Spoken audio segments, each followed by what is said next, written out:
चला, सकाळचे वाजलेले आहेत 3:45 आणि आम्ही निघालेलो आहोत हम्पीच्या प्रवासाला.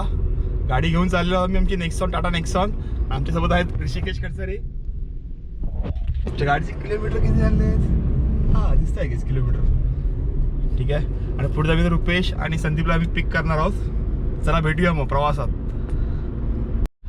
आणि आता आम्ही रुपेशला उचललेला आहे, संदीपला पण उचललेला आहे. संदीप हाय बोल. हॅलो. संदीप हाय बोल बोलला की किती वेळा बोला.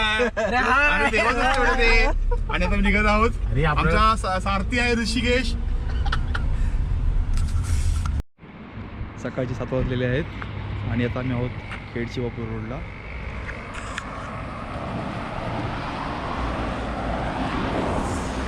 सकाळचा नाश्ता विठ्ठल कामत. गाडी पार झाली आहे.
संदीप कसं वाटतं तुम्हाला इथे येऊन, म्हणजे तुम्हाला दगडी भूम कसं वाटत आहे हम्पीच्या दगडी? आणि काय तुमचं मनावर काय बोलतो ऋषी? खूप एक्साइटेड आहे मी. बघूया आता काय पुढे पुढे पुढे पुढे एक्साइटमेंट वाढत चाललेली आहे. मजा येणार आहे. अरे म्हणजे मजा म्हणजे नक्कीच मजा येणार आहे पुढचे 7 ते 8 दिवस.